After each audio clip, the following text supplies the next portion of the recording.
Hello, everyone, and welcome back to my podcast series. My name is Tom Seiler, and this is Life, the Universe, and Bowling. So this episode is going to be talking about bowler spec basics. Let's start with the basics about bowling equipment. What should you know about your equipment and yourself to help your bowling scores? Do you know what your positive access point is, or PAP? Do you know what that is, or where it is? If you don't know, that's okay, but you're going to want to understand it before you buy another bowling ball, before you go to practice again, and probably before you decide which ball you're going to go to next out of your bag. Why does this matter?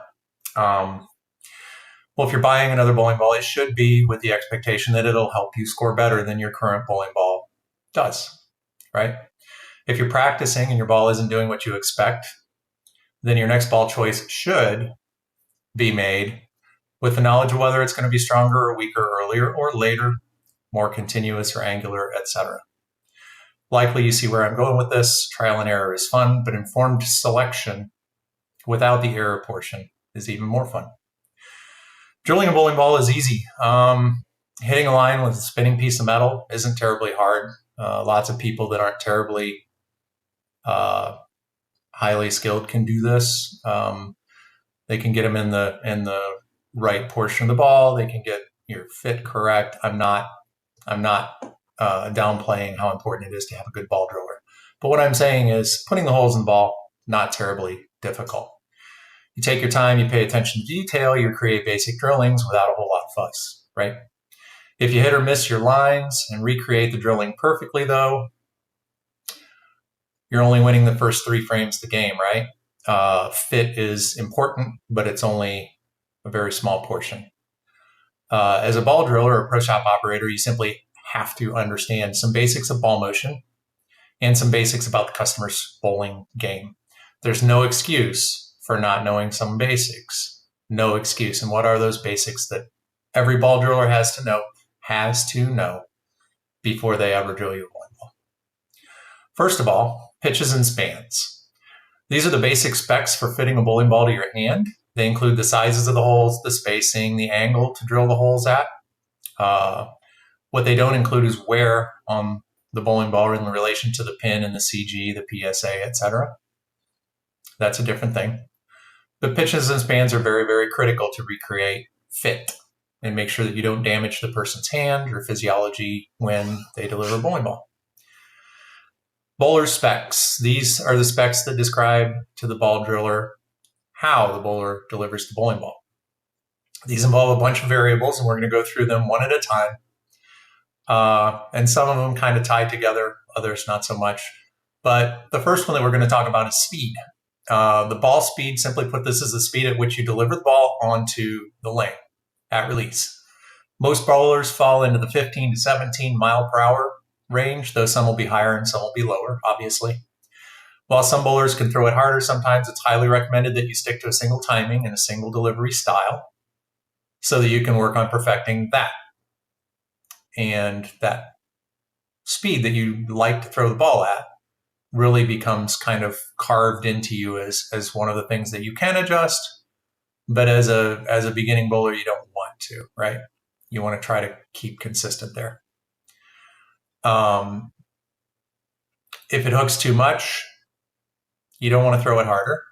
That'll have the effect of reducing the amount that it hooks generally. But instead, you'd rather shell down or move to a part of the lane with more conditioner so that you don't have to change your delivery, right? So related to speed is rev rate. This is the bowling ball's initial rotation rate, measured in revolutions per minute, RPM.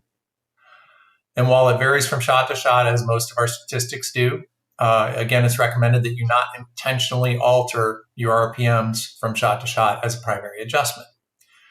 Rev rates between bowlers vary pretty widely, and it's fairly helpful for your ball driller to understand what your basic rev rate is. You'll hear terms like speed dominant or rev dominant, and that basically means that your speed or rev rate is relatively higher than the other. So if you have a rev dominance, for example, you're probably going to favor some weaker equipment, while speed dominant players are going to favor stronger. In between those two is what we call matched up, and that's this magical place where your speed and your rev rate are around related to each other, and that means that you can throw just about whatever you want. A couple other things that are related to each other are axis tilt and axis rotation. So axis tilt simply is the angle between the floor and the line drawn through the axis of rotation when viewed from the back of the approach. So if I'm watching you throw a bowling ball, I've got a floor. I can see where your positive axis point is in relation to how you release the bowling ball down the lane.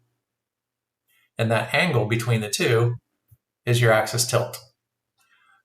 This variable strongly influences how much natural length you get down the lane before your ball starts to hook, and it's important for determining track as well. Axis rotation is the angle between the ball path at release and the line drawn through the axis of rotation when viewed from the top down instead of from behind. So effectively, if the foul line is like this, looking at it from the top, and your ball has an axis of rotation that's turned, the difference between those two lines is your axis rotation. Like axis tilt, this value is very key for determining how much length and strength your ball will have. It's important to know, it's important to estimate. High-level players know their tilt, know their axis rotation. Most average bowlers don't. Your positive axis point. This is by far and away the one variable that I harp on the most. You probably hear me talk about it in every one of my videos. There's a reason for this.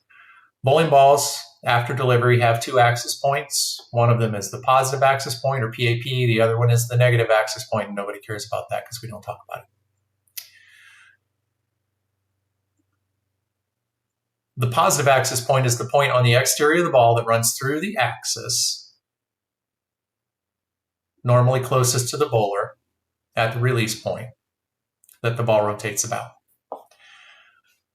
So a right-hander's PAP will be on the left side of the bowling ball if you're viewing them from behind as the ball travels down the lane, and vice versa. So out of all these specs, knowing the PAP is probably the only one that directly affects where the gripping holes are placed in relation to the ball's pin, CG, PSA, etc. Knowing the other specs like speed, rev rate, axis tilt, and rotation are nice to haves for average bowlers, for the pro shop operator. But knowing the PAP is an absolute must. If your PSO, pro shop operator, doesn't know your PAP, positive axis point, simply put, find another pro shop. Okay, I get it. Why is my PAP important? Well, essentially, it's a starting point for all gyroscopic motion that your bowling ball will see on the lane. Gyroscopic being rotation. Your ball driller needs this information at a bare minimum to understand where to start your layout. A great example of this is a friend of mine who has specs very close to mine. We can throw each other's equipment because our hands are similar, our spec sheets are similar, our spans and pitches are similar. My PAP is 5.5 right, and his is 3.5 right and an inch up. Not close. Most of the equipment that I have drilled for him has the pin left of the middle finger, which looks like it's in their track. When I throw these balls, they flare 0 because that pin is basically rolling at 90 degrees to my positive axis point, and it makes the core useless in the ball. Some of his equipment will even flare backwards for me and hit the gripping holes because some of it's a little further than 6 3/4 from my PAP, and that causes the ball to flare back up into the finger holes. When he throws my stuff, he gets a smooth, even, but muted reaction because all of my stuff is about 3 inches off of his PAP when he throws my stuff. When I throw his stuff, it's 6.5 inches off the PAP, so I get nothing. Here's another example that might hit home a little bit harder. You wouldn't have like a blood transfusion without knowing your blood type, and I equate that to knowing your PAP as a bowler. Don't have another bowling ball drilled without it. I'm going to change my view here for a second. And this is a bowling ball with some lines drawn on it. Imagine those are oil lines, and that's track flare. This right here is the bow tie. And on the other side of the ball over here, I have this yellow star marked where the PAP is. That PAP, or positive axis point, is the point at which the ball rolls around initially when the ball is released. Now, as the track flares, track flare isn't because the ball wobbles. It's because that positive axis point, after we release the bowling ball, the core inside the ball starts to gyroscopically shift or pull the ball in one direction. And that doesn't, in a frictionless environment where we're rolling on oil, that doesn't cause the ball to wobble. It causes the axis point to migrate. So initially, when you release it, the ball's spinning around your positive axis point. But as soon as your bowling ball starts to flare, that flare pulls that positive axis point away and actually starts axis migration, we call it. We can track that, we can predict that, etc. But suffice it to say that your bow tie and your positive axis point are somewhat related, because as soon as you release the bowling ball, your positive axis point is going to migrate away from your bow tie, right? Because if it migrated toward the bow tie in this direction, it would chase the oil lines away. But that's not the case. The oil lines are going away on one side and coming toward on the other side. So positive axis points, very, very critical for understanding the initials of a bowling ball layout. If you don't know yours, we'll cover how to get that in another session. And please, please, please, absolutely make sure that you know your PAP before your next session on the lanes in the pro shop, whatever it is. We'll keep this one short. We'll get on to some practice habits in the next one.